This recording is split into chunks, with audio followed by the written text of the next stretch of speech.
All right, good evening, everyone. It is Monday, February 23rd. We are going to go ahead and kick off our Committee of the Whole. Our first item right out of the gate is from Planning Commission, and I believe, do we have Director Schultz and Ms. Boyer? All right, podium's yours.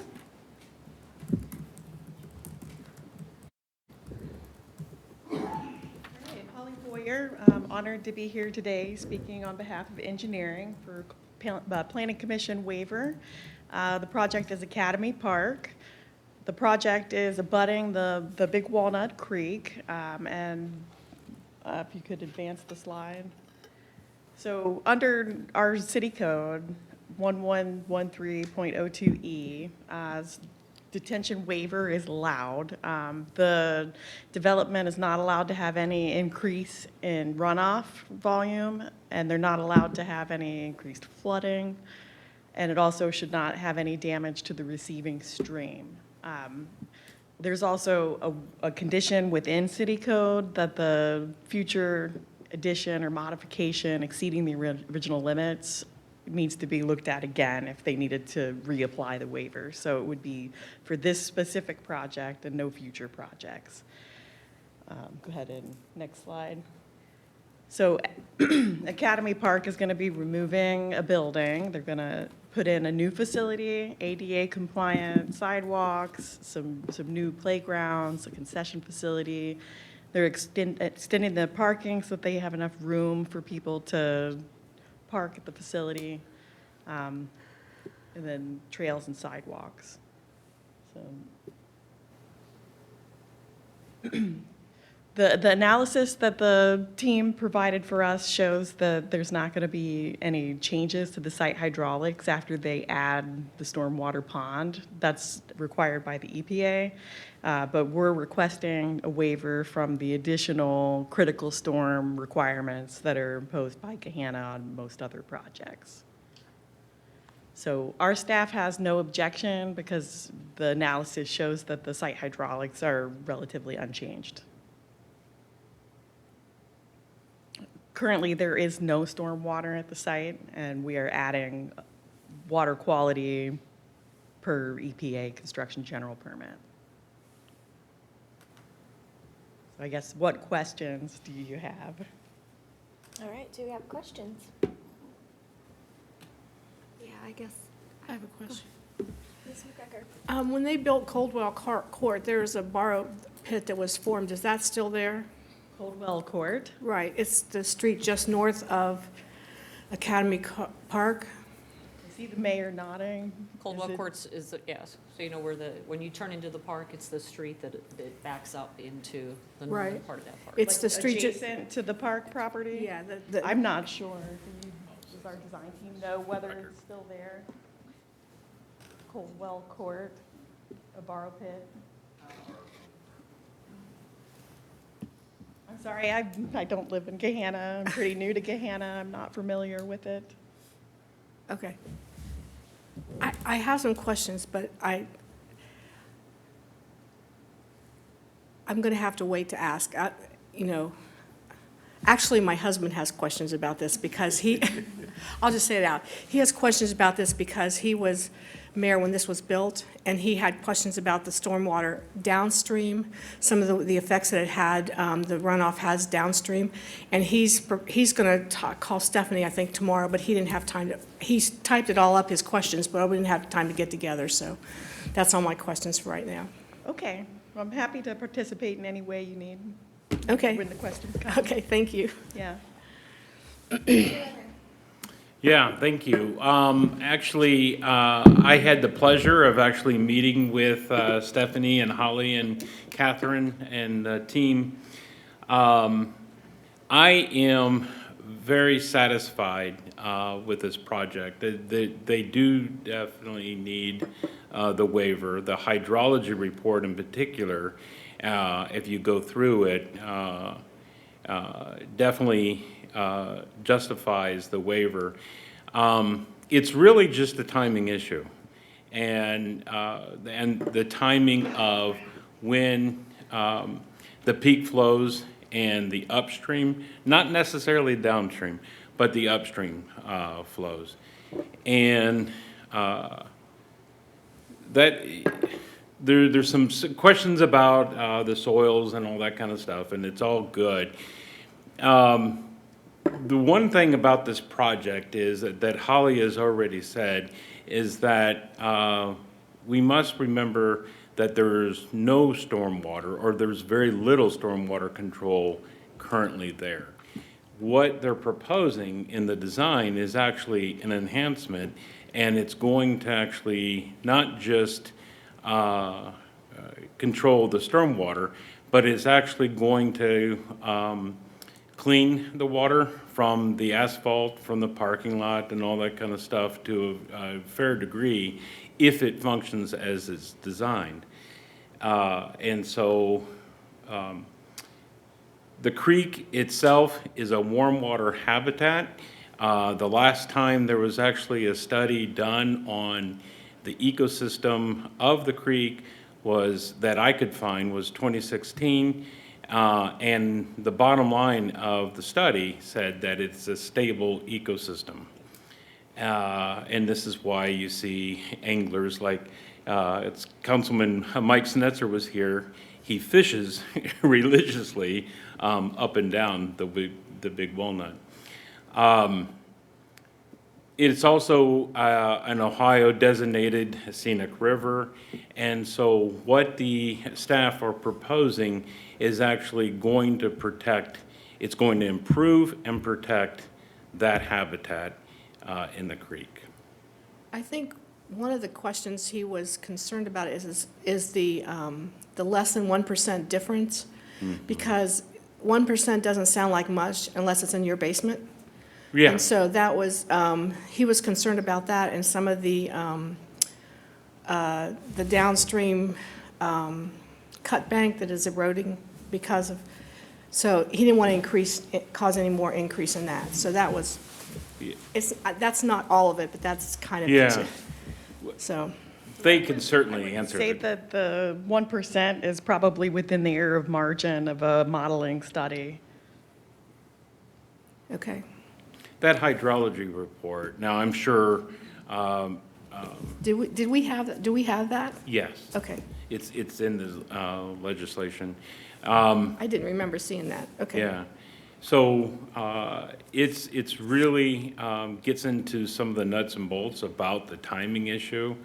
And I think that after you read that, maybe that'll answer probably many of your questions. Okay. But the team can actually address whatever. They answered mine, so I was happy. Right. I think just to add on to what you're saying about the timing issue, passing the flows through before the peak of the storm comes actually helps the hydrology of the area. Okay. The other thing too is the note is that the substantial increase in trees. I don't know if you've taken the time to see that, but it's not only the number of trees, and I forgot what percentage of increase in the trees, but it's the types of trees, like the bald cypress, like the willow oak. These are trees that actually really promote enhanced infiltration, the root systems. You mean they'll be adding those? They'll be adding those. I saw trees added, so that was. Yeah. So we have a bald cypress in our backyard for the exact same reason. We have a quasi-French drain. Every time it rains, we have sheeting and it ponding, and the bald cypress really takes that up really well. Okay. Ms. Bowers. Thank you. Thank you for the conversation tonight. I'm still, I think, what would be helpful for me would be understanding what the standard is and what benefits that provides, and then what the requested deviation does and what those benefits provide. Certainly. So typically what we would have people do is calculate the critical storm. They look at the percent increase in runoff, and then they compare the undeveloped to the developed conditions. and look at how much would increase. I think for them it was 85% increase, and they calculated a 10-year storm. So typically, we would make them hold the 10-year storm back to the 1-year pre-developed. So it would be considerably larger pond than what they have space for. And the benefits of that would be? Flood routing and flood control, but we're right next to the stream. And so the reason the waiver exists is because these flows are going to a fourth-order stream, and it's better to get it through the watershed than it is to hold it back and detain it. Help me understand what the 85% increase is compared to what we've been hearing about with the negligible 1%. Sure, so that's before they're installing the water quality volume that's required by the construction general permit. That would be if they had no stormwater controls, there would be an 85% increase in runoff. But after they incorporate the pond into their modeling, then it shows that 1%. So it's basically just returning and restoring it to the original site hydraulics. So with the planned additions, it doesn't exactly meet what would be required to be put there, but you're doing more than what's there now. Yes. With the caveat that it meets the requirements of the state permit. So legally, we're meeting what's required by the state. Okay, all right. We're asking to waive the additional flood storage, basically. Okay, but we're still meeting state storage standards, Yes, ma'am. and there's additional planned improvements that Mr. Renner mentioned that could help offset even that additional 1% that would remain after the planned improvements. The pond that The we're pond, installing. the retention pond. Yeah. And then the trees could help with other. Oh, definitely. The trees, if it's soaking up more, it's going to leave more room in the ground for water. Okay, all right, thank you for helping me understand that. Appreciate it. You're welcome. Additional questions or discussion?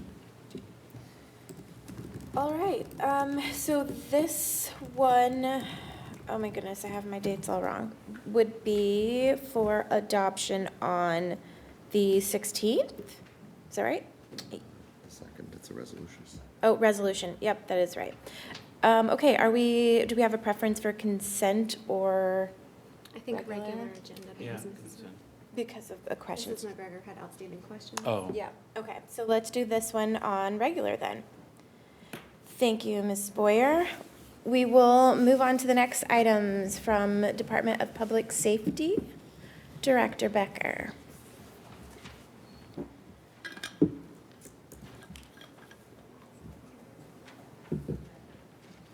Hi, good evening. Good evening. In accordance with Gahanna codified ordinances, the Director of Public Safety shall appoint a municipal fire safety inspector subject to confirmation by council. Tonight, pursuant to subsection 150104 of the Gahanna codified ordinances, as the Director of Public Safety, I hereby appoint Chief Bradford Shaw of the Jefferson Township Fire Department and Chief Brian Dunleavy of the Mifflin Township Fire Department as the respective municipal fire safety inspectors, and respectfully request council confirmation of these appointments by motion to remain in effect until such time a successor is qualified and appointed. Thank you. Thank you. Are there questions or discussion? All right, thank you, Director Becker. This would be on the agenda for the 2nd. Are we okay with consent for this one? All right, thank you. Hello, Mr. Weibensinger, all ready for us? I'm ready to go. Thank you. Take it away. All right, so this evening, council, I'm here presenting ordinance change on behalf of Director Amber's Director of Public Service. The ordinance is to amend section 921.04 of the Gahanna Code to revise the sewer system capacity charges. Under that ordinance, we are required to change code if the city of Columbus were to change their sewer capacity charges. This is in conjunction with that requirement. You will see in the red line, there is a one-word change that the city attorney recommended that we adhere to, that we agree with. And what that does is it changes it from us required to change the code of City of Columbus updates their rates to it requires us to review and make determinations if we want to change. The distinction there. This section is reviewed annually anyways, when we bring all the water and sewer rates, typically around October. So it kind of falls in line with that. This change with Columbus is outside of their annual changes as they have an effective April 1st start date as opposed to their January 1 start date.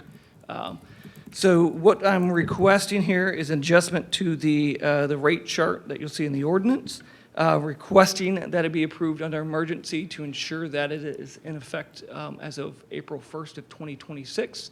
So when Columbus charges us for any capacity charges, that we can ensure that we have enough revenue collected to offset those fees.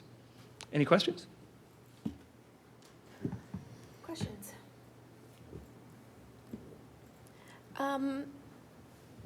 I did just have one. So looking at the differences in the rates, is, like, what is the, when I look at this, like, as a resident, is there a quick way to be like, here's the difference, the impact to me as a resident? Are resident paying these? No, so this would be when you tap into, this is your water Okay, so line it's size, the- when you tap into our system, it is the sewer rate that offsets that. So this Okay. would be for new development and/or those that are changing their line size, typically an upgrade. Yep. Okay. Other questions? All right, so requesting emergency on this one to have it in effect by the 1st of April, is that correct? Yes, ma'am. Okay, so that would put this on for the 2nd, for next week, and regular agenda? Yep. All right. Because we have to. Thank you. Yeah. Can I ask one? Yes, one additional When question. was the last time this was increased? Do you know? So City of Columbus says it was 2006 since the last time they changed their rates on this. The ordinance we have in place that I pulled was 2014. Now, we have made changes to this section since I've been here. I think the last time I came forward was in '23, where we added the 10-inch, 12-inch, and 16-inch just to ensure that we were compliant with Columbus. But the rates themselves for the 3/4 inch to the 8-inch stayed the same. Because it's a big increase for the bigger. It is, and you'll find a common theme that's coming out of the City of Columbus is the larger consumers are going to be paying more. How does this affect any projects we have now? Is that, That I can't speak, I don't know where we're at with our Okay. current projects, but any new builds, this would apply to if they have not already tapped into the system, then the Okay. new rates would apply effective April 1st. So anything before April 1st will still fall under our current ordinance. okay. All right, thanks. Yep. And would that be for if they've already have those permits? I'd have to go Like, to what the- if I'm yes, mid-process? Yes, Okay. because what we do is, there's a calculation of whatever the line size is, we will then tell them what the fee is. So as long as all that is in effect, then that would be, change the rate would be Okay. April 1st. Thank you. All right, so yes, we will have this on regular agenda then for next week on the 2nd. Thank you, Mr. Weibensinger. Up next. I'm sorry, Yeah. just for point, they do have to pay fees in order to get the permits issued.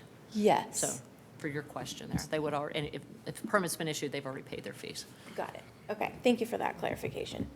Madam Chair, before you, I just want to clarify too for the agenda. So it doesn't appear that waiver is requested, just emergency. Is that correct?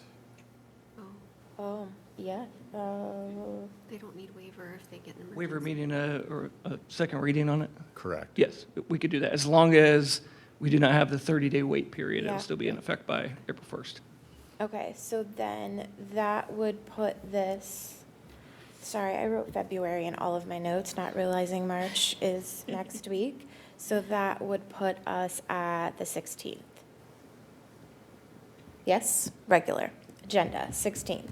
All right, thank you. All right, Mr. Schultz, thank you.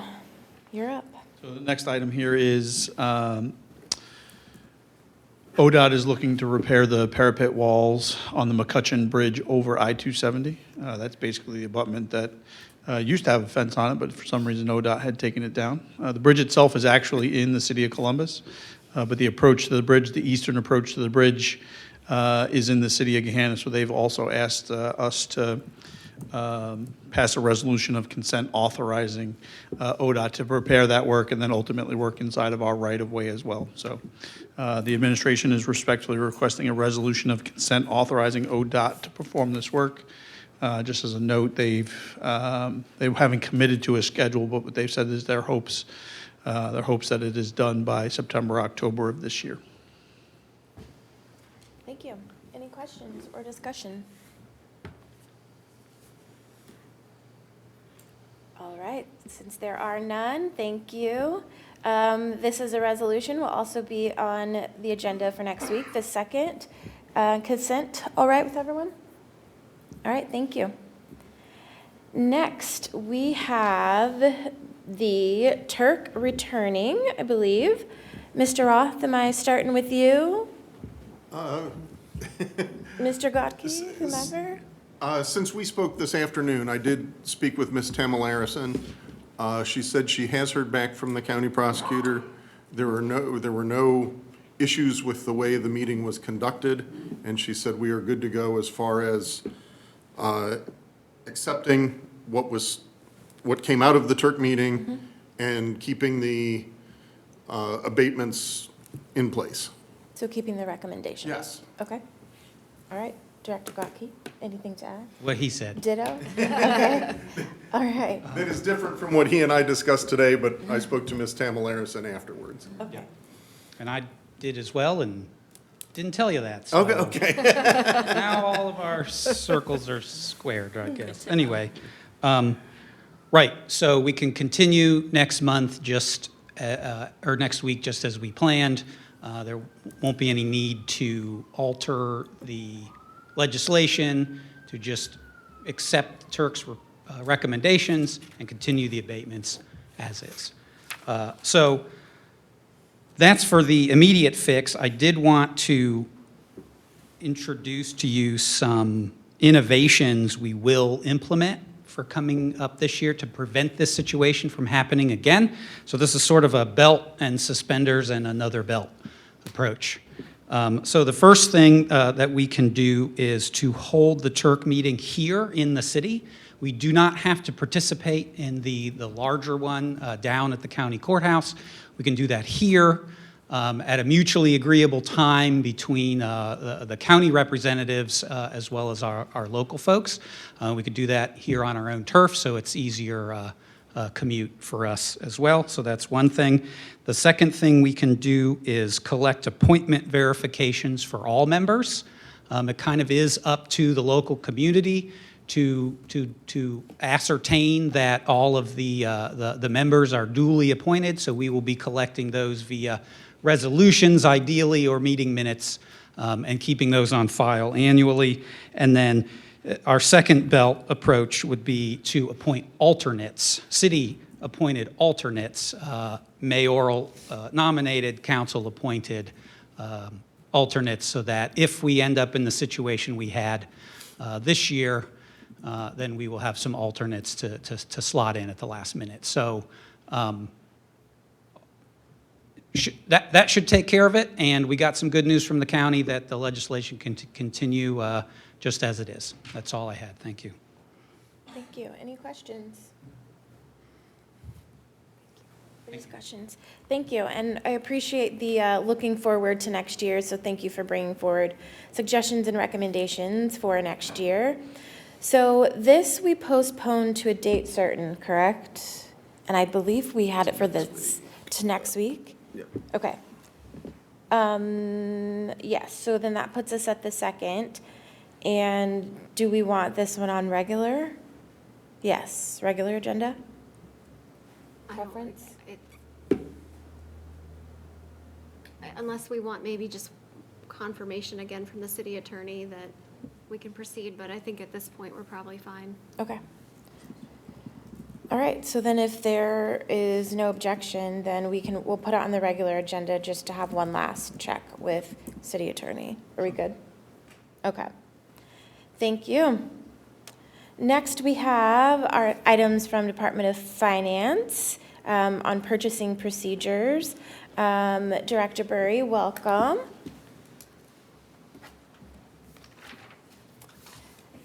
And thank you. I know that we sent some questions and additional information that we were looking into.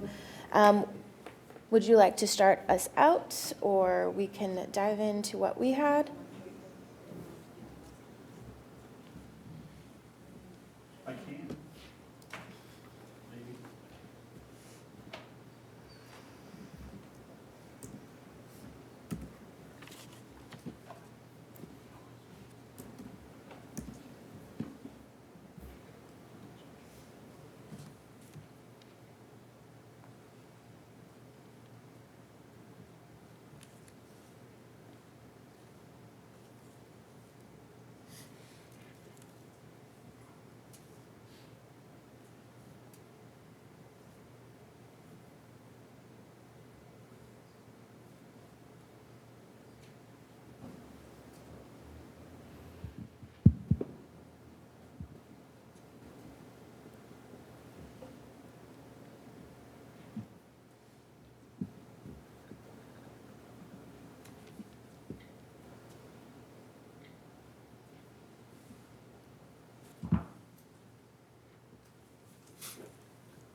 All right, thank you.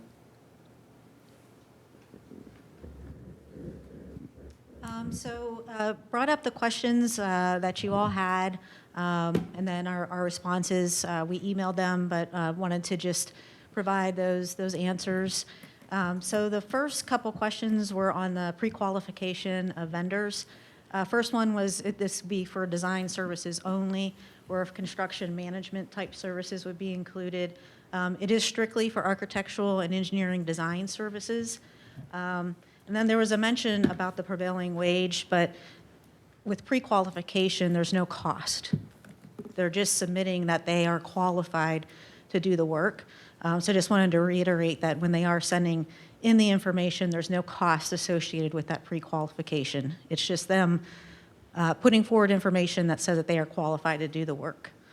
Then the second question was, does this work is this done because of the capability to perform that in-house because we're a smaller organization? It does enhance our services. There's a lot of projects, a lot of moving parts with the city. Can't do it all on our own. So we do rely on those professional contracted services to help us enhance those services that we are providing to others. About the qualification for vendors, so correction on my part. I thought that 3 years was in the code, but the code doesn't require that. 153.68 of the Ohio Revised Code just says that you maintain your lists and they have to certify annually that they're still qualified.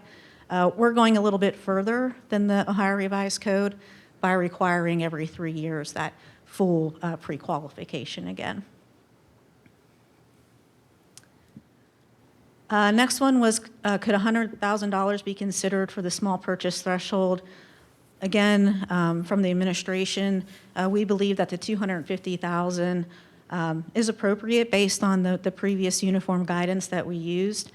So hoping that maybe during this meeting we could find out what some of that context is around the $100,000.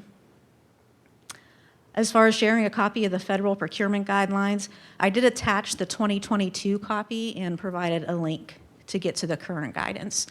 It's very long, so I highlighted those sections that specifically deal with the thresholds. One thing that you'll note, though, in the federal uniform guidance, they do provide other varying thresholds depending on the type of purchase, if it's domestic, foreign, what have you. We just looked at the main thresholds to incorporate into our policy. The contracts between 10,000 and 250 outside of the operations budget approval.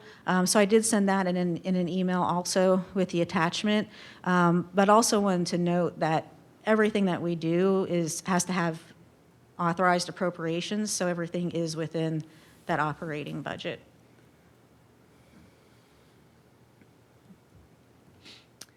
And then the 5 largest vendors from 2022 to date, that was also in that council analysis report. It was in the second tab.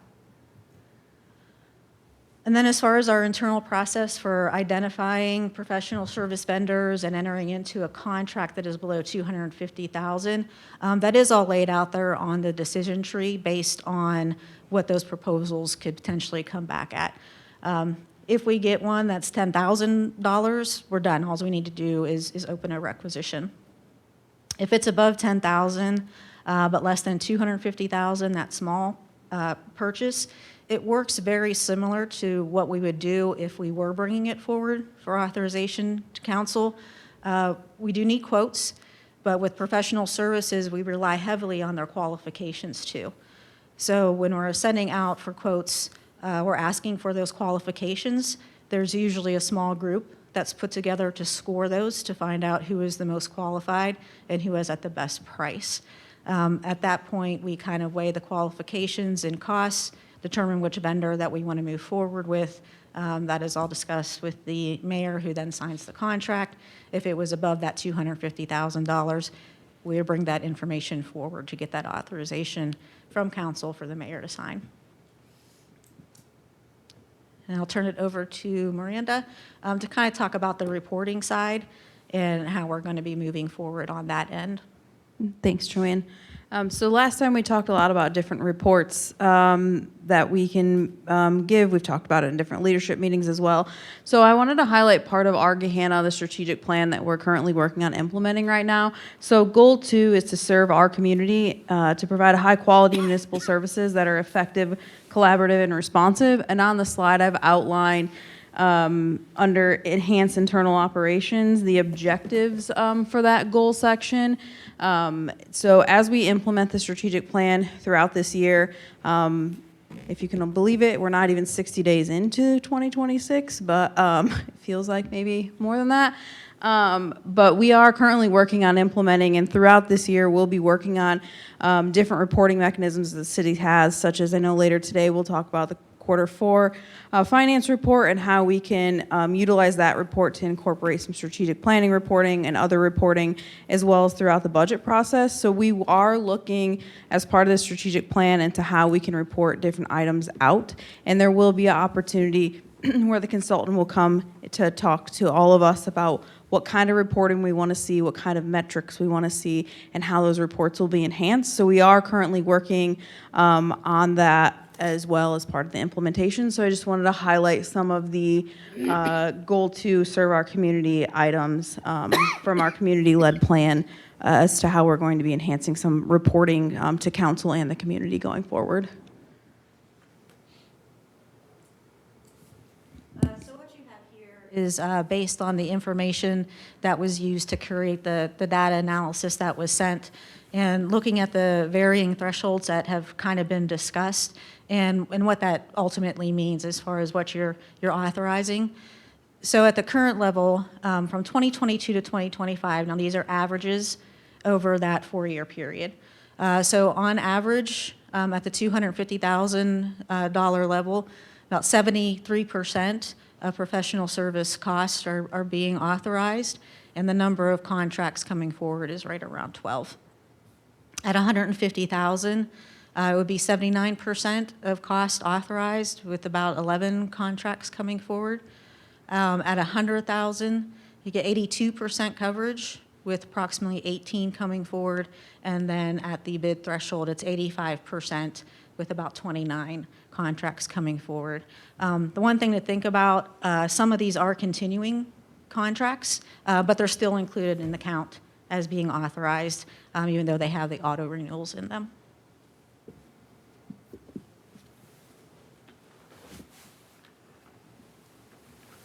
All right, that's all you have. Thank you. Okay. I want to ask just a quick question on this slide before we turn it over. So professional services, all contracts go into that bucket That, no. No, it's just your professional services, so your architectural, your engineering, your software services, maintenance services. So capital would be separate, so anything that's construction-related or capital would come out of the capital outlay or capital accounts. Okay, so we, Consultants, engineers. right, so that there are likely others in those different buckets outside of professional services. Just wanted to clarify. All right, I was going to first turn it over to Mrs. Bowers before we get into other questions. Sure. Well, thank you to everyone who has provided some additional information on this, and thank you to Director Schultz, or excuse me, Director Vollmer, I'm looking at you. Director Vollmer for sharing with us that you're considering some different reporting structures. I think that this is already a productive conversation, and so I'm grateful to everyone who's put effort into that. We've also shared out of council office a competitive bid threshold worksheet that our management analyst was able to compile just for comparison around the region. As Director Burry shared, we are looking at from their federal procurement guidelines that are intended for the federal government. And so what we wanted to look at is what's going on at a local level and what's going on kind of at a hyper-local level, at least here in central Ohio. So on this spreadsheet that you have that I'll ask Mr. Van Meter to incorporate into our minutes as well, we have multiple municipalities. I'll note that there are, I think, 3 or 4 here that are, including Gahanna, that are strong mayor, weak council forms of government. And those are the City of Columbus, who for professional services, their city council has to authorize contracts that are greater than $50,000. The City of Grove City, they have a reporting structure. They require professional services that are estimated to be over $100,000 to obtain RFPs at least once every 4 years, kind of like our pre-qualified vendor. I think it works somewhat like that. And there is a reporting requirement tied to the RFP cycle. So there is reporting disclosure for over $100,000 to their city council. Reynoldsburg also has a strong mayor form of government, and they require that professional services over $25,000 must be approved by council before execution, even if appropriation has previously occurred. And we do not have Whitehall on this list, but Whitehall would be the other community here in the region that has a strong mayor, weak council form of government. Some of the other communities that you see around the region are city manager forms of government. Most of the communities around Central Ohio are, in fact, city manager forms of government, and they have kind of varying thresholds as well. Some have this similar low thresholds, like PAL, for example, but others have higher limits.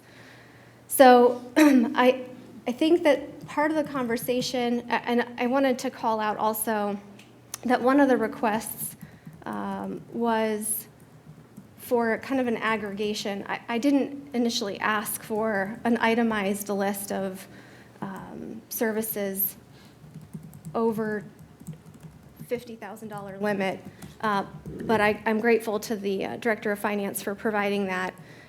So from 2022 to 2025, so we have 22, 23, 24, and 25, a 4-year time span. We're looking at about $14.5 million that's been spent via professional services contracts, all under $250,000 as their contract. And, as we look through this list, so many of these are, of course, kind of standard. They're from $10,000, which is above the micro purchase, all the way up to the $250,000 threshold. And so as we look at these, many of these are routine, standard operating expenses. But some of these are important strategic and capital investments that I think at least would be useful for conversation in front of council.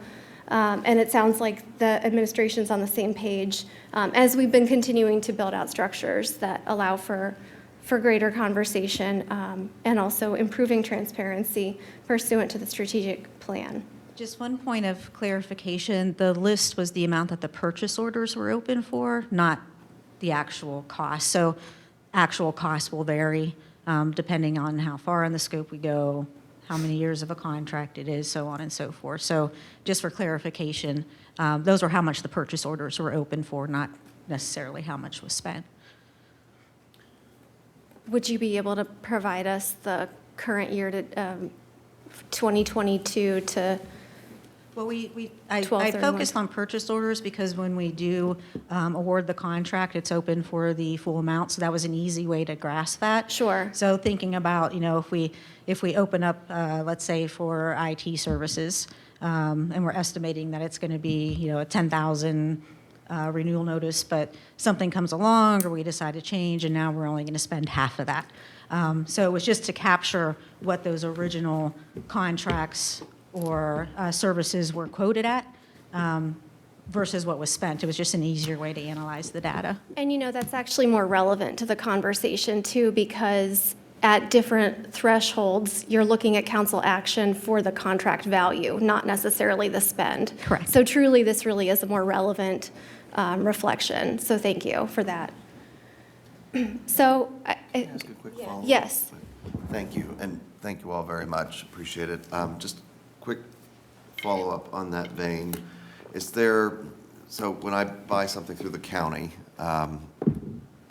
say I get a quote for $65,000 for an item I'm trying to procure, incidentals, those sort of things, so I might open the PO for $70,000 and knowing that I am not allowed to exceed that amount in the purchase, right? Is there typically for us, they say, hey, tack on 10% and you're okay, you should be fine, but do we have a set sort of figure in that, or is it just varies from I think it contract to varies. contract? For like your construction type, we tend to use that 10% Right. contingency. But some of your larger projects have a larger Sure. contingency, like thinking about 825 obviously had some larger contingencies built in there. So depending on the project, what it is, what our risks are, will depend on what that maybe extra contingency is that we're willing to put on there. Okay, that's helpful. Thank you very much. Thank you. And I will note that, or to add on to that, the 10%, the contingency, if you would, plays against that $250,000. So if it's $251,000 because of the contingency, which we may or may not spend, that's coming before you guys for approval. If it's $249, then it would still fall under the existing legislation. Okay. Ms. Bowers, did you have more? I think I'm very interested to hear my colleagues' thoughts on this. I know that we received, all of this information was shared, late today, so I recognize that there may be some further digestion time. I don't think that, what we do next week is not written in stone. What we did 4 years ago was not written in stone. And so, as I mentioned, I think at my year-end kind of council comment, this is a very iterative process, what we do in government. And so when we identify perhaps different or better ways of doing things or ways that maybe no longer serve the needs of the community or could be served better, then we can look at revising that. So I'm very interested in my colleagues' views on this because ultimately, this is the type of discretion and review that this body should exercise. If I could, thank you for that, appreciate that. The one comment I would note, given that this is pending, the original submission for the report to council was some very minor red lines to the procurement policy, and then we opened up to the discussion of the threshold. For purposes of next week, council could just simply approve those initial revisions and continue the conversation on the threshold and come back to it so that we can at least close the loop on the retainage language that I think was the original intent of bringing this to council. So I just want to throw that out there as an option as well. And I know that you just received information this afternoon. Likewise, we just received the summary that you just provided that we asked for council office. So having an opportunity for us to sit down and go through that as well would be helpful for us too. So I would just suggest that perhaps the vote next week focus on the initial red lines that had been suggested, and we continue the conversation so that we can have further dialogue.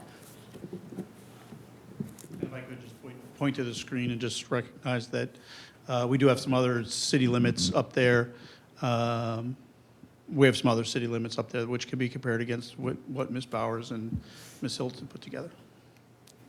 I'll note that each of those communities are included in the spreadsheet that was provided from council office. I just didn't call those out by name because those are all city manager form of government. So I just wanted to try to I haven't seen the spreadsheet. Okay. Mr. Weaver. Thank you, Chair. Thank you, Mayor, and thank you to the administration. I think on the whole, I think, when an item is scheduled for an agenda, it does, for many of us, and I don't want to speak on behalf of my colleagues, but for me, I should say, it is an opportunity to not necessarily review wholesale, but it's like, okay, this is the item before us. And so I appreciate the mayor's comments about can we move forward with the red lines, because that was the original goal of the administration. I also appreciate the willingness to further engage on the topic more broadly. So I would be comfortable moving forward with the red lines, if we can continue to have this dialogue. I think the items provided by the administration, the items provided by council office certainly were copious, so a little more time to digest would be helpful. On what I appreciated from some of the research that was shown was the reporting elements, and that was a conversation that we had several weeks ago. It sounds like that is in works with the strategic plan conversation. And I am not prepared at this moment to say, you know what, 250 is great, or 50 is what it needs to be. I'm not there, but I'm happy to engage in that conversation. I think for me, the reporting alone, I saw many of those cities do quarterly reporting in terms of and maybe that's an item we schedule for finance as part of the quarterly update as an attachment, and maybe that satisfies a lot of the concerns. That is my very long-winded way of saying I appreciate the amount of research and effort that has gone into this, the thought towards implementing the strategic plan with all of this as well, and the willingness to have further dialogue from the administration. But I would be comfortable moving forward with the original red lines so that the administration can do what it needs to do. Other questions or discussion? Just thank you to everyone that helped get all of this information together, and just want to echo what Councilman Weaver just said, that I would also be comfortable with moving forward with the red lines and then continuing this discussion after voting on what the administration was originally intending. Thank you. Other discussion? Questions? Mr. Renner? Yeah, thank you.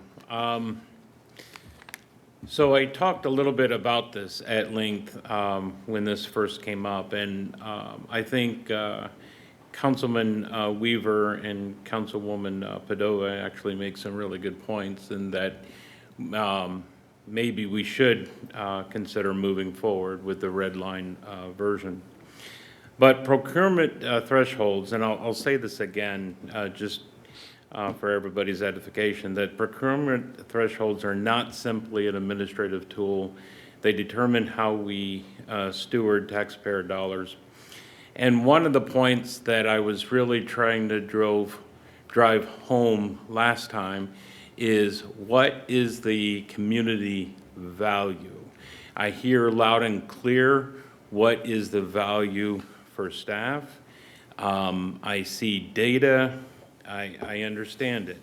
I, being a director for the county, I feel that current revised code is restrictive in the sense that it doesn't really accurately reflect today's market value, and that's something that I talked about. In fact, if you go back to the State House and understand the calculus on what they came up, they're using 3-year-old data on inflation. And so it's not accurate to today. What does that mean? Well, maybe 100,000 is more apropos. And so I guess I use that as a way to signal that, yeah, I'm not so sure that revised code is the threshold. It should definitely be higher. But if we take a flashback, and again, I said this last time, the reason we did this in '22 was really predicated on the fact that it was after COVID and there was a lot of funds coming in, and we wanted to actually activate the city to be able to get our projects moving and to get the benefits out to people. So I guess I'm still at and wondering, what is the community value? Yeah, thank you. And if I recall correctly, prior to this rule change in 2022, the threshold was $50,000. So we made a very significant jump from $50,000 to $250,000. And I think given, Just yes. a point of clarification there. Professional services wasn't included in that $50,000 number. It was still for just construction contracts. If you look back at the original legislation, professional services was excluded from that. Okay. Okay, thank you. Thank you, Director Actually Murray. created a threshold because it was non-existent, so nobody knew when to bring those forward. So they came forward sort of sporadically, and some of them met at the 50,000 and sometimes they didn't. Correct. Okay, thank you. So, so we went kind of from a unclear policy with sometimes items coming before council at a $50,000 level and sometimes just not having enough clarity on that. But regardless, there's a big distinction there that I think was in practice before this revision in 2022. So I hear my colleagues and I respect that this is a lot of information kind of here at just before this conversation tonight. My question is, what does moving forward look like then? Does this mean that we advance the underlying ordinance with the red lines proposed, but bring this back on committee agenda 2 weeks thereafter, or the week thereafter? I would hate for us to lose momentum. There's been a lot of effort that's been put into this, and I think this is an incredibly valuable conversation.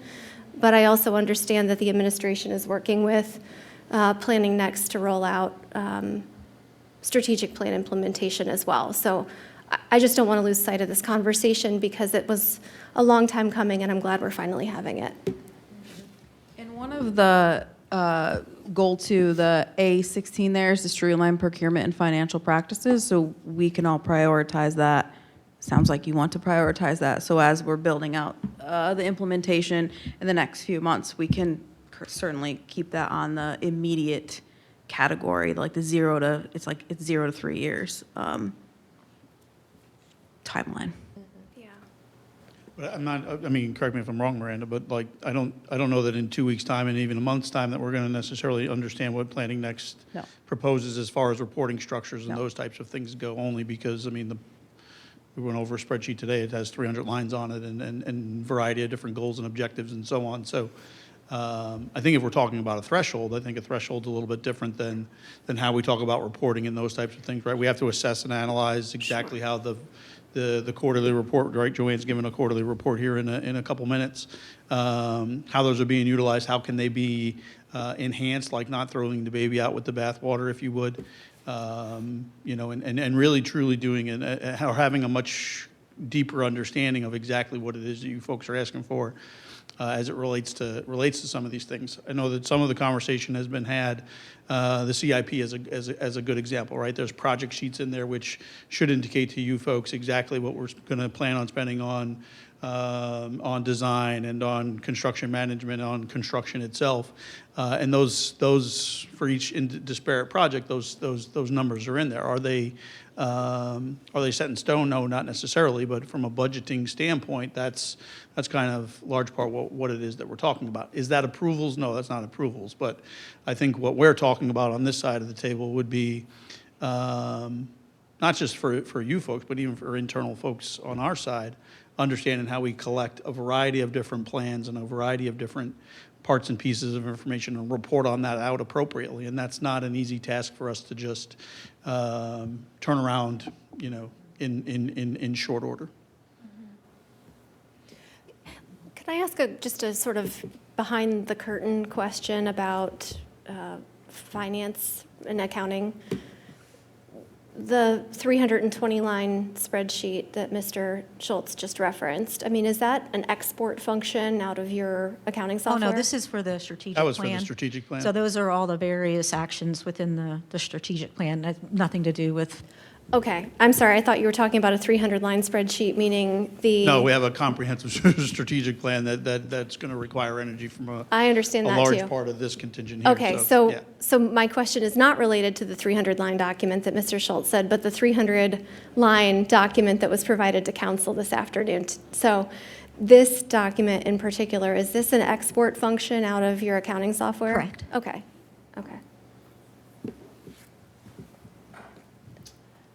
Mr. Renner. Yep. Senior Director Schultz, you actually made a really good point, and you were talking about the CIP. And I think that dovetails nicely about the community value, the outcomes here. And I see this as whatever threshold that we come up with, then it forces the dialogue council with what the status of the projects, because quite frankly, there were several items on this list that we just didn't hear. We didn't know what was the status. The public didn't know. And so it coming to us before for a contract or for extra, dollars or whatever, really begats that question of, well, what is it, what's this project? And even though we've discussed it maybe 6 months ago or 6 months prior, it's really good and it's a benefit for the public to actually talk about it again. And so and that's some of the things that I'm struggling with, right? 250 seems high. So where do we go? And I'm looking to you guys to help. It's like, well, how do we ameliorate that? And again, that may not be an answerable question at this moment. And so it goes back to maybe we should just pass the legislation, but really to Councilwoman Bowers, but actually keep this question very much alive on the agenda as we go forward. But that's the type of things that at least I want. Can I maybe ask just the opposite? It's the opposite side of the question that you asked. Ms. Bowers alluded to it as far as, when we changed the threshold. It's really not really that long ago where we changed it. We went from, well, whatever it was, 50,000 to 250. I believe that was an unanimous vote by council to get us to that particular threshold for whichever reasons, right? And that's admittedly so. What problem are we trying to solve by reducing it to, 150, 100, whatever the number ultimately is, 25 like Reynoldsburg? I think obviously that's, I think we would all. No one's proposing that, don't worry. We would all object to that. So like, what's the, right, because the the concern from our part is that we're not, we're not providing enough information, where I do think that, I know that one of the goals of the five of us who sit here is the transparency at which we try to operate as we sit at these tables and convey information, whether that's for permission to bids or, I did a contract amendment a couple weeks ago where we were hopping over that 250,000. The way in which we're handling the CIP, right? We get the comments, the positive comments about the processes that we are putting in place. So, like, is it just strictly that we're a little bit out of line with the way in which the rest of the municipalities are handling these things? I guess have a question on, so the professional services wasn't incorporated in the 50,000 before, or technically not until this red line that we're proposing? So in 2022, we did a big sweep of the procurement policy. One of the reasons was to bring in the uniform guidance, because we were told by the auditors, your procurement policy is not in line with the uniform guidance. So we looked to the uniform guidance, and then we also wanted to resolve some of the internal issues that we were having. And a lot of that was related to the fact that it had a threshold for competitive bidding, which excluded professional services, but then there was no avenue on which to move with those professional services. So again, sporadic, inconsistent, and really hard for the administration to make a determination when something did require council action. So as part of that, it was like multifaceted. Let's get the uniform guidance. So if we get federal awards, we are in compliance. Let's make sure that we're removing all of those unknowns and making it clear how the process would work when things require council action. So that was the purpose and intent of overhauling that section. Thank you. And so I wanted that clarification then to kind of go to your question, at least for me, and the like, what is the solve? What are we trying to solve? For me, I think it's the transparency, the visibility to those professional services, that all of it, but in particular professional services that we didn't necessarily have. And so there's been conversation about reporting. That's part of the strategic plan. What does that look like? And I can't speak for all of council, but I think when we're talking about, how we're spending the dollars, how we're spending them for the community, it's just the visibility to that bucket that we often don't see until like budget time. And so if we can figure out what our consistent reporting process is to be able to see that, does that perhaps also meet what we're looking for? Can I jump in on this too? Because I think one of the important points that I want to make sure gets made before we get too deep on this is that, and Mr. Schultz made this point really well, this is not an either or. It's not either reporting or procurement threshold changes, right? Yeah. These two things can exist at the same time, and I submit to you that I think that they should both be addressed. Now, with regard to the reporting, I think that is something that I would love to see a proposal from the administration on it, in collaboration with whatever consultants you'd like, or internally. From a procurement threshold perspective, though, I want to be clear. I mean, I think that we've heard recommendations. The recommendation from the administration is to keep it at 250. We also have at least initial research that demonstrates that that's out of line with Central Ohio communities. And so I would like to bring back at least the procurement threshold in 2 weeks after council has had an opportunity to digest the research that's in front of you. And then we can address that. Meanwhile, while also hearing from the administration over time. And it doesn't mean that we're making a decision in 2 weeks either. I just don't want to lose this conversation, and I don't want to lose sight of the fact that there are these two different things and these two different functions that should be discussed. Yeah, and I don't think I'm not disagreeing. So yes, I think it's threshold and policy. I was answering your question of like, what is it that we're trying to solve? So lots of conversation. We have proposed bringing this back in 2 weeks. I think we can be open to that. I will also, I guess, ask will of council, what is it that we want to see in 2 weeks? Because I think I would have that question too of, is that just allowing us to have time to digest all of this stuff and then we discuss again?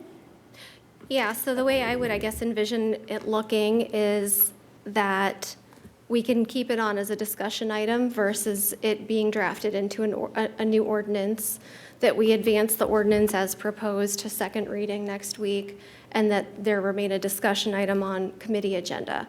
Once there's been a further discussion among council, we can discuss advancing an ordinance at a point later, and perhaps that doesn't come forward and for another month after that, perhaps when the administration has an opportunity to recommend report outs. So I don't have any other asks from the administration at this point. I think that my ask to my colleagues is to take a look at what is here, see if you have further questions, and then identify what that appropriate threshold range is in your mind, whether that stays at 250 or whether that changes. Okay. And so then next week, it sounds like we'd be supportive of, a passing, so point of clarification, original red lines without Mrs. Bauer's recommendations. Right. Okay. Are we aligned? Are we good with that, council? Okay. So then that will be our plan. We'll hold this as an item on committee agendas for further discussion. In terms of, sorry, let me find my place. This has already had its first reading, so we would be adopting for next week. Do we want this to on regular, or are we fine with consent based on this discussion? Okay, so let's have this on consent agenda for next week. Any other discussion, questions, clarification? All right. Thank you. Thank you to the administration for the information. Thank you to council office for all of the information that we had. We will all digest it. We appreciate you all being open for further discussion on this as well. Thank you. All right, next item, we have the community authority appointment. I think I'm going to turn it over to Mr. Weaver first. Thank you, Chair. Just by way of quick update on this, as folks recall, we had several appointments to the new community authority at the Crescent that was created. Just in conversation with Director Gottke, we do have one of those appointments coming due. My understanding from City Attorney Tammy Larison and Director Gottke is that there's an underlying resolution for those appointments that needs to be examined, or I should say be reviewed prior to council making an appointment. And in discussion with Director Gottke, we're discussing next committee as when that resolution should be before us for consideration. And then we can, after that is resolved, we can move forward with the appointment. Okay. So, anything to add to that, Director? Great job. Thank you, sir. All right. Any other questions? Thank you for that update. We appreciate it. We are moving along to council rules, and I'm turning it over to Mrs. Bowers. Okay, excellent. Thank you so much. So thank you so much to Clerk Van Meter for keeping us on track. Councilwoman McGregor and Councilwoman Padova and I met twice to look at our rules, some recommended red lines from the city attorney, and some general cleanup. You've got in front of you two sets of minutes, one from our first meeting on February 2nd and one from our second meeting on February 12th. Thank you to Mr. Van Meter for putting those together. I believe, Mr. Van Meter, that we discussed that we will be, the committee that will be recommending adoption of the minutes at our next regular meeting as well. Correct. So, I'll let Councilwoman McGregor and Councilwoman Padova weigh in, but we've reviewed these minutes, and I mean, I can say that I think that they certainly reflect well as to the discussions that were had. Okay, on to the rules themselves. So a lot of what you'll see in the rules that are redlined are just some cleanup items. City Attorney Tammy Larison has reviewed these, and so first thing you'll see is numerical cleanup. There was ununiform numbering conventions throughout the rules, so got that cleaned up. The substantive edits. There's 1 to 3.04 that just clarifies that in the absence of the vice president, that the president shall chair a committee meeting, just because there was an omission there. And then you'll also see some cleanup starting in section 5 regarding our meetings. A number of these changes are intended to bring our rules in line with our charter and our practices. There's nothing in here that's recommended to change our current practices. There's cleanup related to executive sessions that just brings, again, our executive session practices in line, or excuse me, our rules in line with our practices, and ensures that the city attorney has authority to request special meetings and executive sessions along with other elected officials. The purple lines that you see, the purple red lines that you see beginning in section 8, the bulk of those are at the recommendation of the city attorney to standardize when we bring forward, or when an ordinance or a resolution is brought forward. These have been promulgated, these recommendations had been promulgated last year and recommended for adoption into the rules. We also touched briefly on public hearing practices, hearing of visitor practices. And while we discussed amendments to our hearing of visitor practices, we ultimately decided that we would leave the rules status quo, although we certainly welcome discussion by council if you would like to see further amendment to hearing of visitor protocol. We weighed pros and cons of our current practices and determined that there wasn't a strong enough justification that we sought to change them from their current. With that, I'm happy to answer any questions and certainly turn it over to Councilwoman McGregor and Councilwoman Padova if they have anything to add. Nothing to add. Any questions or discussion? Mr. Weaver. Thank you, Chair. And I apologize, I'm losing my voice. But just want to thank my colleagues for their efforts in reviewing our rules, Ms. Padova, Ms. Bowers, and Mrs. McGregor. Greatly appreciated. As folks may recall, at our organizational meeting, I did ask them to take this challenge upon themselves and make a recommendation. So it is greatly appreciated. Also want to express my gratitude to Clerk Van Meter for taking those minutes and being diligent as we added yet another meeting to clerk to his plate. So thank you very much to all of you. I appreciate it. So thank you. And I will echo my thank you and appreciation for doing that as well. I appreciate the conversation around all of it, particularly hearing of visitors. I do request that that just be something that we continue to look at. I continue to just have thoughts or concerns about, the requirement of someone publicly sharing their address, and I understand. As I was looking through the notes, I understand that it's been an isolated thing and maybe not worthy of changing rules based on a particular isolated issue, but just want to have that as a filter or something in our back of our minds as we continue to look at that. But thank you for the work that went into these. Any additional conversation? Questions? Motion to adopt, so. Yep, so next week then on consent, good for everybody? All right, thank you. Our next item, last item, is Councilwoman Padova for Women's History Month. Yes, thank you.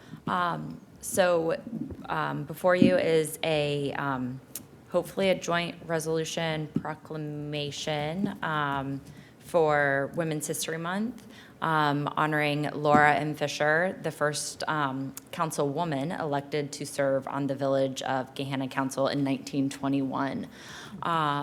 So we have confirmed that, I just blanked on his name, Tom will be here, who did the, yes, thanks, Tom Gregory, will be here, who did the presentation last month. He will do a much shorter version during our meeting. I think we're requesting him to keep it to like 7 to 10 minutes. So he has some pictures and things that he has dug up on Laura Fisher. So I'm hoping that the mayor will join on to recognize this, and if you have any edits or questions, let us know, and we can certainly accommodate that, as well as everyone else.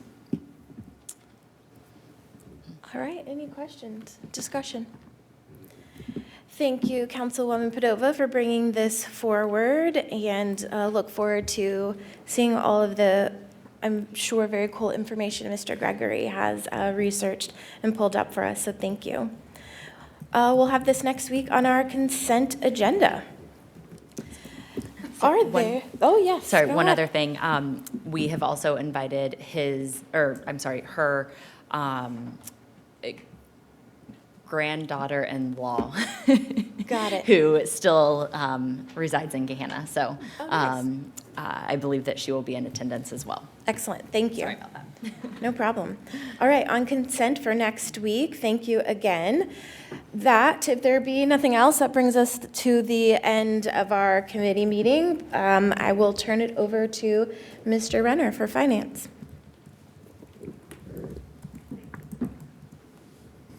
Okay, good evening. I want to go ahead and open our Finance Committee, and we have one item, and the shining star of Director Burry.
Okay, so we have 2025 year end. So similar agenda that you should be used to. We're going to talk about the general fund, all the special funds that received income tax dollars, the capital improvement fund, brief summary of the CIP, the income tax trends, what our investments look like, and then our conclusion based on those results. So starting off with general fund revenue. So we're 107% of the budget, and we had an 8% increase, seeing a majority of that coming from income tax revenue. Again, one thing to notice here that we addressed with the 2026 budget is the property tax didn't quite hit the level that it was intended to, so we've kind of ratcheted that back a little bit from what the county had listed. Interest and investment income is tracking as expected, seeing that small decrease come in as they're starting to reduce rates.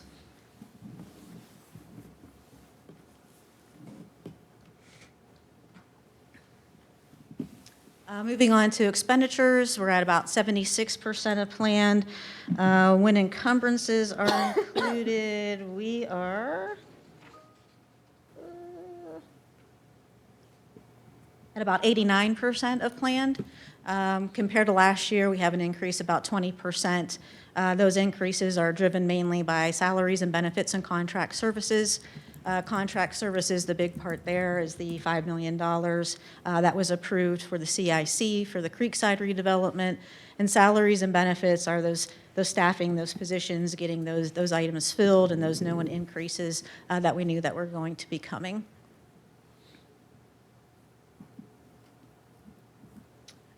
Looking at the impact on fund balance. So all transfers were made. We have a net change in fund balance, adding about 2.7 million back. So that brings us to about 44.8 million in fund balance. About 7 million of that is reserved for encumbrances. 9.1 million is in the emergency reserve.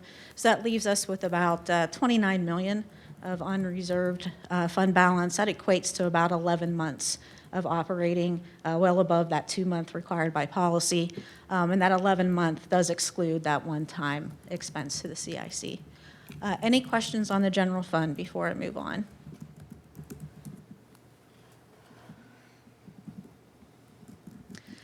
So this next one is going to show how each of the special revenue funds compare to the 2025 budget. Seeing a similar story on the revenue side of the house as with the general fund. Income tax producing about 106% of what was planned. On the expense side, what you'd expect to see at the end of the year based on what was planned, about 91% for public safety and parks and recreation. Public service does still have some items that are being worked through, and they continue to struggle with that turnover. Looking at how each of them compare to actual results from 2024. So seeing those increases on the revenue side, again, very similar to the general fund. Pointing out for parks and recreation, they had an 11% increase on their charges for services, mainly camps and pools driving that, but they had increased revenue across all their activities. Looking at expenses across, nothing unusual here, all things that were expected. And any questions on the special revenue funds? Yes, Ms. Bowers, sorry. Thank you. And Director Burry, I think that you mentioned, I think we talked a little bit about public services probably at the Q3 update maybe, or Q2. Could you share with us anything that's being done to help advance the projects that have been budgeted for? That would be, Kevin is helping out the department there, and I think they are working on recruitment now. So anything that you want to? Do you have some specific projects in mind? Like the culvert inventory, thoroughfare plan, reflectivity. Yeah, so each of those projects are moving forward. The culvert, Oh, I didn't hear that. I'm sorry, it was the culvert inventory, thoroughfare plan, sign reflectivity, are all kind of things that are kind of in the works there.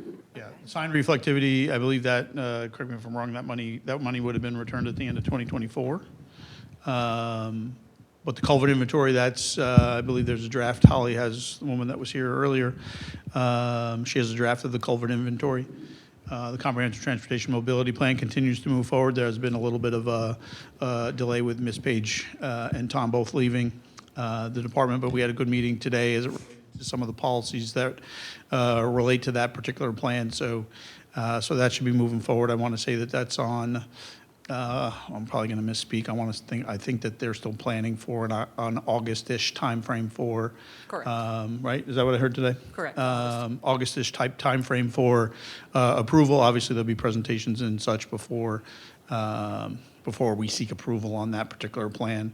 I will tell you that that department churns through an awful large amount of work.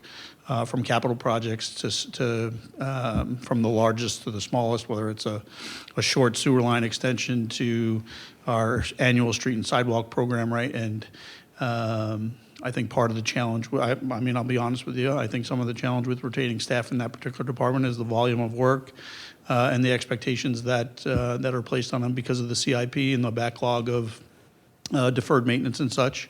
And then the need to also take care of some of the critical studies and studies that we're looking at. I will point out, right, engineering tonight was here on behalf of a project that the Parks and Recreation Department is doing, right? So just like a private development.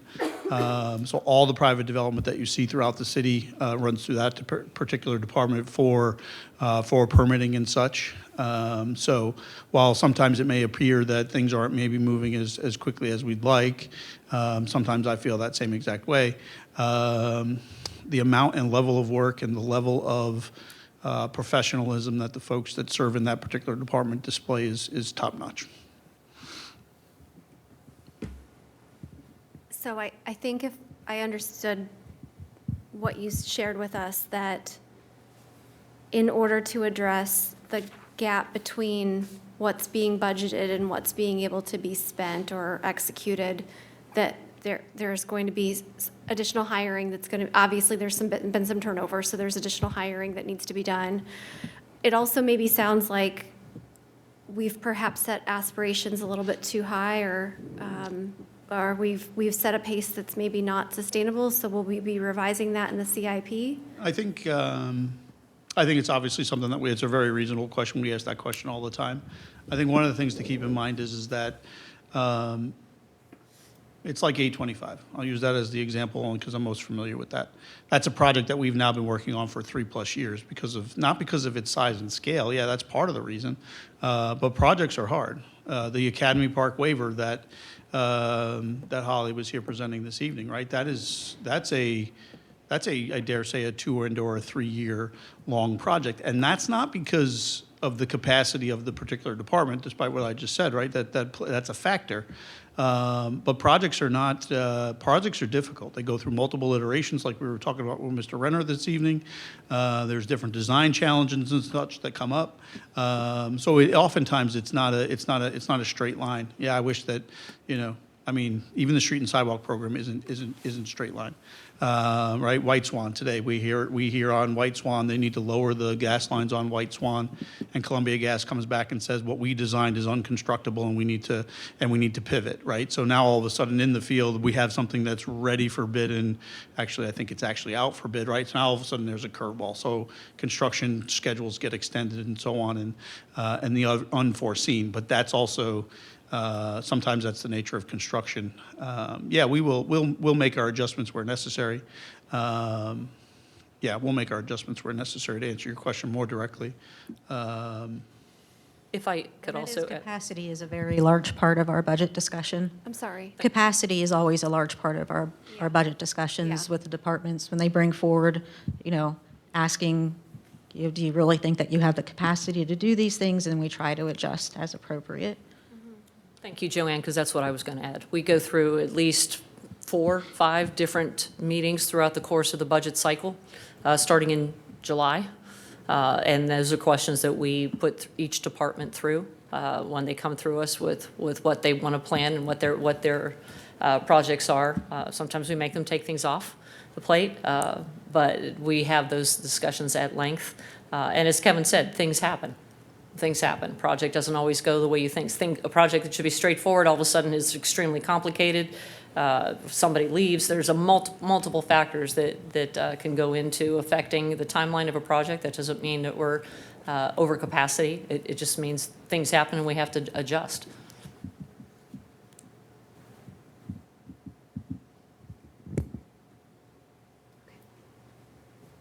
Thank you. So moving along to the Capital Improvement Fund, seeing similar results on the revenue side, maybe. There we go.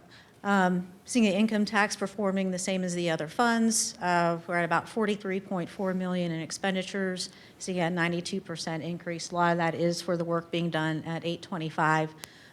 Using about $32 million of fund balance, which is basically those bond proceeds being spent, and ending with about $18 million in encumbrances and about $16 million of unreserved fund balance.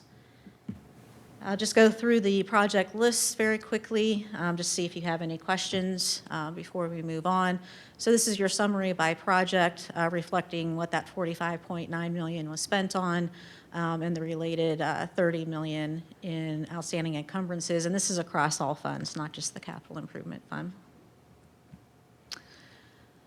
The next one kind of gives that breakdown by fund, seeing what funds are all involved in that $45.9 million and the associated project type. Any questions on capital improvements?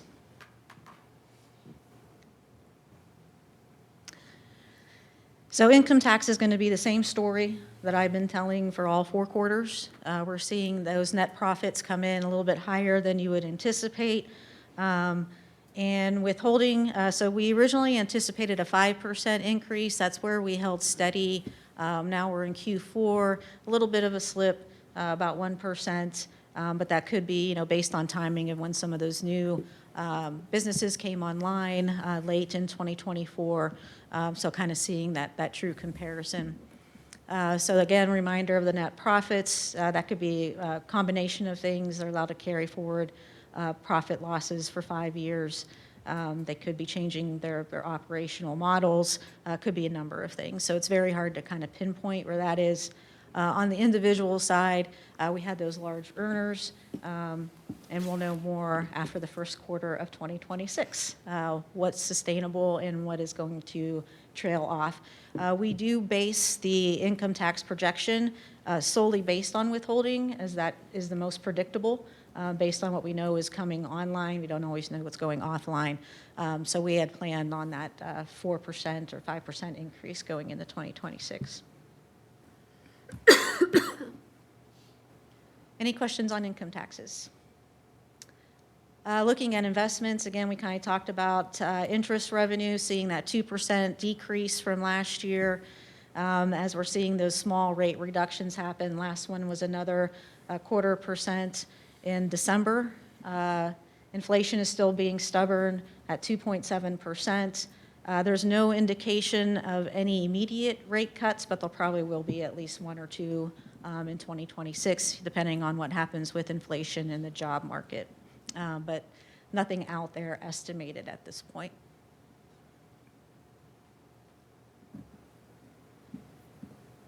So again, in conclusion, kind of seeing things unchanged inflation-wise. Again, had that last couple basis points drop on the interest rate. We do still have federal policy that could impact us. The tariffs aren't going away overnight or may not go away at all, which will continue to increase that cost of doing business. Property tax reform, they're continuing to beat that drum. I think the last one was a petition to eliminate them altogether. So we'll see where that goes. Current legislation seems to be focusing more on the schools.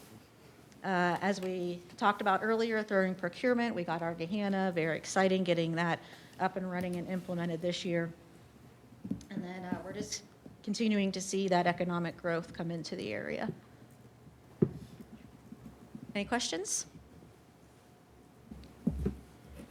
Ms. Bowers.